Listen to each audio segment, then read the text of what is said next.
What's going on, ladies and gentlemen, boys and girls? Welcome back to another Final Fantasy VII Evercrisis video. Alright guys, we're going to be talking about none other than the queen of DPS right now, and that is going to be Tifa. Now, I'm going to break down the best build I can possibly do for Tifa and explain to you guys why now she is the #1 physical non-elemental damage dealer in the game.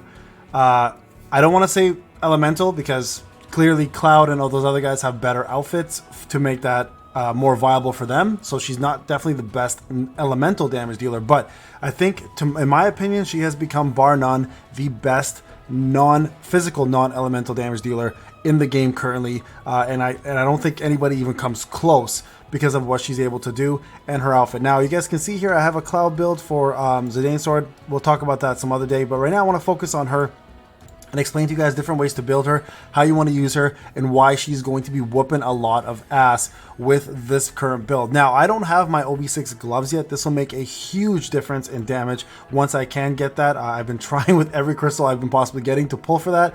I haven't had any luck yet. I am, I think, 130 blueprints away from being able to just use that to get it done, but that's going to take some time as blueprints are not easy to get. So that's just something we'll eventually get to, and if I do get that, we're going to see a big time difference in damage as well too. So you guys can see currently the guide gloves are setting at 780% physical non-elemental. If you push it to this level, it's a big ass jump, like it's huge. And not only that, but you're also going to boost your physical ability potency and physical attack as well, quite a bit, which will help you guys push this and make this build even better than what it looks like now. So for my current build, I don't have that set up, so you guys can see here the abilities for her are going to be as follows for this specific glove, right? 23 and 32. Okay, that's where we're currently sitting at. Hopefully we can get ourselves to this level eventually. It'll work much better. So I mean, like, we're okay here right now, like we still get this, but we're missing this big percentage, right? So let's talk about the build. Now there's a couple different ways you can do this. I'm going to do this for co-op so you guys can see the full picture. You guys can see my current stats. I have 8.697, 35555, and then that's really all that matters for this setup. Now you can adjust these and make these even better from a stats perspective. There's a lot of hidden stats though that you're not seeing. So let's go ahead and break this down and what makes her currently the queen. So #1, her outfit. This outfit, there's nothing out there like it. It's the best physical damage outfit in the game, bar none. And until we get a better Cloud one, she's going to take the top DPS role for physical for quite some time. So this boost physical attack is +10, which is obviously really, really good to have because that'll take away some of the numbers you need to get to and kind of focus on other things in your R abilities. But this here is what takes the cake, okay? This is not the same thing, guys, as having the R ability. So there's a very big difference. The physical ability mastery is very different than the current, let me go back here. This here, boost physical ability potency. Two different things. A lot of people don't know this. They're mistaking it. They don't feed into each other. So if you look at the R abilities, you guys can see here, here's my boost to physical ability potency. And then here is this one on its own. Okay, so this actually just lends a flat 15% to whatever number you end up having. So for example, I'm maxed out on this, right? At 80%, well, I'm actually at 95% when I hit max because of that extra 15% bonus. So this is pretty much saying that when she hits max attack stance with a full red diamond, she hits 95% harder with her physical ability damaging moves. Okay, so very, very powerful. This costume is the best physical costume in the game, easily. Like it's not even a question. Okay, now, of course, I have currently Somersault set up for, and I've never really focused on Water Kick. You definitely want to boost Water Kick for this build.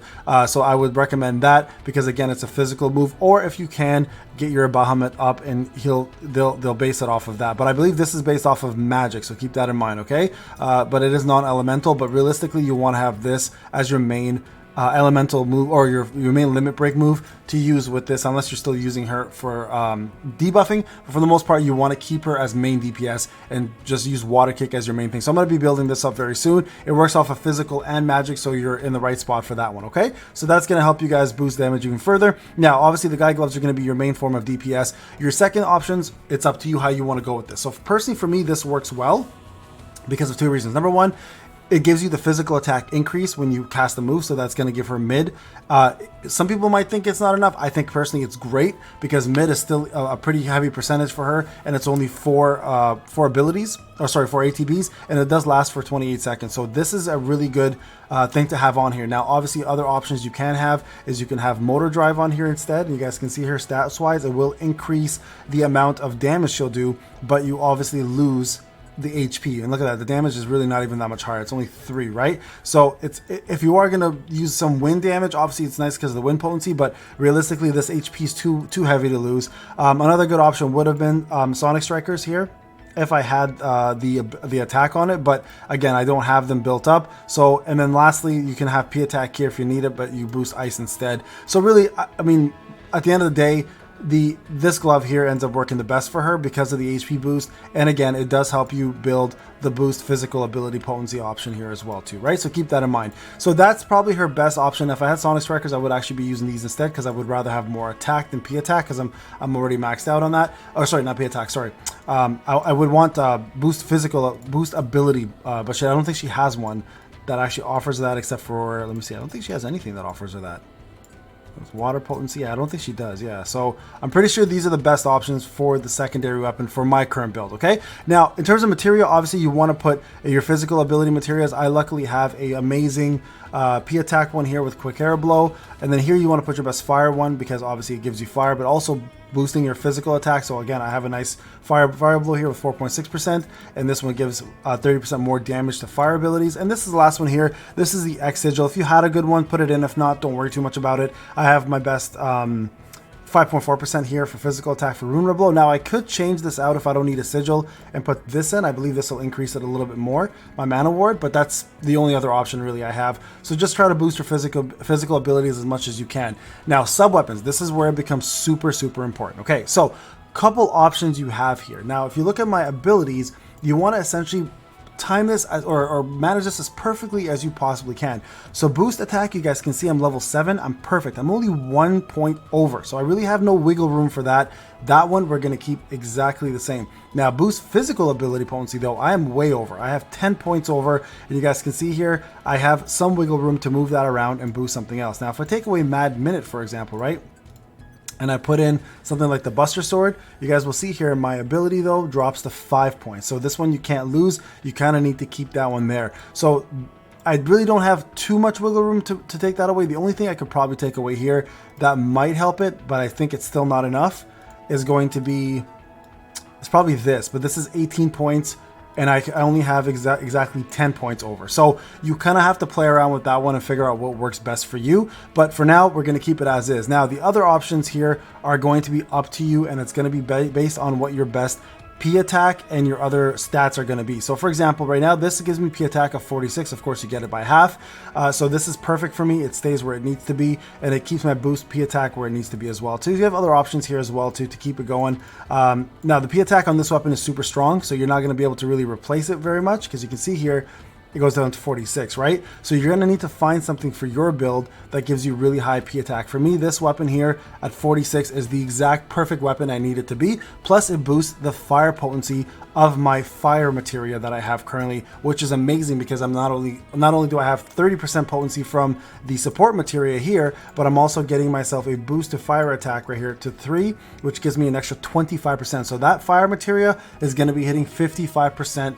stronger. So very smart build here for that, especially if you're going to go the fire route, especially for this current co-op event that's going on, because the opponent is weak against fire, right? Now the last one is up to you. Now this place I'm going to show you guys, I have a lot of good options here. If I put the Buster Sword, for example, you can see here it skyrockets my P attack, right, quite a bit, and my HP and everything else along with it. So this here will actually be the best bang for buck in regards to overall stats. Now other options here are going to work as well, so let me just quickly set this up for you guys so you guys can see. We don't need physical ability. All we care about is boost ability potency. You can boost limit break if you want to do her limit break and raise that damage, but I'm not going to do that. We're going to just boost ability potency, and stats wise we're not going to look for P attack. We're just actually looking for one thing, and that's boost attack itself. Okay, so here you guys go. So Buster Sword is a great option. Hard Edge, not so much, because of course you get the boost attack, but you only get wind resistance.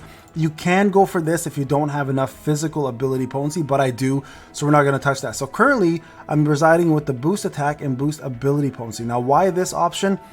So it's an 8% increase, or I think it's a little higher actually. Hold on, boost attack, and here we go, boost ability potency. When it's maxed out, I get an extra 8% damage of physical ability and magic ability when I'm maxed out bar, and I will be for the most part. And I also have this, right? And it gives you an extra 10 plus 5%. So this right now works the best. Now we have to do a little bit of math because Buster Sword might actually be a better option overall, because these stats are there permanently. I don't have to wait for the attack stance or any of that jazz, right? So that's probably going to be the best one. Now another really good option here, if you need a little bit more physical attack, is going to be the free weapons that we got from the Sephiroth event. So I only have a plus 80, but this only boosts physical defense at the end anyways, so really not that important. If you want to boost fire attack even more, if you do have the Rage Collar, you can get the attack and fire potency from that as well too, which will help you boost that. You guys can see here there's a crit option as well too with the Iron Collar, so boosting attack and the crit would be really good option. Plus this can be a good stat stick because it's an OB10, right? So very good options there. Now if you pick Motor Drive instead of the FF7 weapon, FF9 collab weapon, you can use the Magic Shuriken, which can also boost attack quite a bit. It's plus 30. That's really heavy. You can see here it went up quite strongly, and plus you get more boost wind potency out of it as well too. So a very good option for a wind build option, like as an off option, right? So here, if you need more HP, and you can use the boost ability potency, the actual Aonobi's not bad in case you are lacking HP. In our case, we're not, so we're okay there. Another really good option here is boost attack and boost fire potency. So by getting this Crimson Blade up, you can actually get your fire potency up even further and your attack. So another really great option there. This one here is boost attack and boost ability potency. Now you can see here, this actually might be my better option. So I'm going to go ahead and choose this instead, because it's actually higher level than the Hauser, and this will actually help boost her attack even further. So now we're at 3669. Now keep in mind, my stat stream is not completed for her, so I could probably get her close to 4K no problem once that is complete, but I want to show you. So this Shinra Blade model is actually really good for the R ability, so this actually might be a one you want to stick with instead if it's leveled up, or the Hauser, depending which one you have higher up on there. If I were to get the Hauser up even further, let me just check what it goes to. Let's click on this. So it would go to actually 24 and 9. Yeah, so the Shinra Blade actually worked a lot better for this build. I'm actually glad I found it. I didn't even actually glossed over it earlier. So there you guys go. That's probably the best one. Now let's go through some more options here real quick before we end this video, and you guys can see how she looks. A couple other good things you guys can do here is the this one over here. If you're looking for a little bit more, again, physical defense, the Torn Wings will help a lot there. And then I believe that's about it, because this is magic attack and boost ability. But like you can see here, again, the automatic would be great if you had low boost physical ability, but in our case we don't have that problem. We really don't need a lightning build for this one. And then I'm just trying to see if there's anything else. The lamp is too low on both. This is not bad, but the boost physical attack we don't need, so we're looking for attack more, right? So this one's actually not bad here. So the Steiner's Blade, boost attack and boost limit break. Remember I mentioned if you want to do her limit break damage, this is a great option to have if you can max this out and use that instead. And then I believe this one's also good for wind attack. There you go, the pulse gun. And then I think that pretty much ends the best weapons. Oh, there you go, Vivi's magic gun too, if you want to boost the limit break ability as well. So those are the best options. Currently, this is the current best build that I have. So let's take her into the field, guys, and see if we can actually do a quick battle and see how she does here. Okay, so we'll go to the event. Let's go here, and we'll take her into the battle with the Materia Guardian. Let's see. I don't know if did I even finish all the co-op events? I think I have. I'm pretty sure I have. Yeah, there we go. Okay, so let's go into this one, and I'll quickly show you guys how she's used and why she's an amazing. So I use the Fire Cloud for this normally because he's still better because of the elemental damage, but we're gonna go ahead and use her here, and we're gonna see if we can show you guys the amount of damage you can do. Now I'm gonna use the Fire Blow materia as my main materia here to do the damage that I'm supposed to be doing. Hopefully I can find somebody here to share this battle with. And hopefully some people are doing this. There we go, perfect. And Tifa, Sephiroth, perfect. Okay, let's go ahead and jump in. You guys can see here, a lot of us have the same setup and build. So I'm gonna go ahead and start this off. Hopefully everybody's ready. I don't think we're gonna need to heal. We should not need to heal through this. We should be able to just pretty much destroy this whole place. So I'm curious to see how this goes. Now, obviously you can use Hellfire for this fight, right? it will help because of the fire damage. Let's hope Shad actually sets up properly.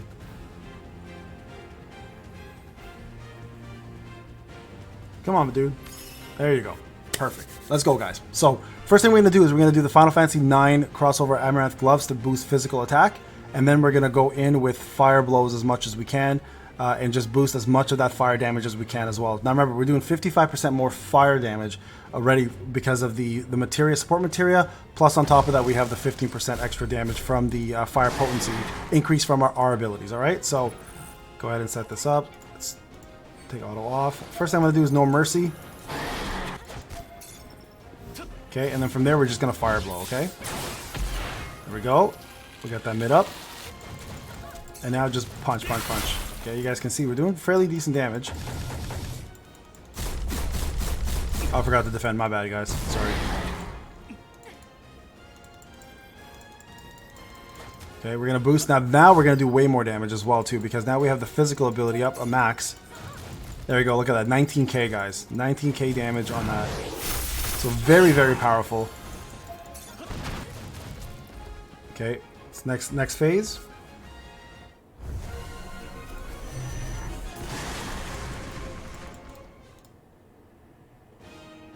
Now, if this was another mob that was weaker against like physical attacks, I would be doing more things to it, obviously, besides just this. But right now, all we need to do is this right now, right? Look at that, 19k, 19k. Somersault here now, even further reduce the physical defense. Now you guys can see we're gonna probably even do more damage. I just gotta do one more No Mercy here, and then we're good to go. Actually, I won't even bother. I'll just do this. Just reduce it. Look at that. It's reducing everything down to nothing. Like she's such a powerhouse now. I don't even have to worry about healing or anything here, right? It's just pure power. Right, with that physical defense down, we're even doing more damage. Now I don't have my attack up yet, but there you guys go. 17k. If I had my physical attack up, that would have been 20 plus K, no problem for 3 ATB. So there you guys go. Pure DPS build. Tifa is a monster in this game. So I would highly recommend, guys, if you are looking to build her, try to build her the same way I have, and go from there. All right, this is Payne. Hope you enjoyed the video, guys. I'll talk to you guys in the next one. Take care.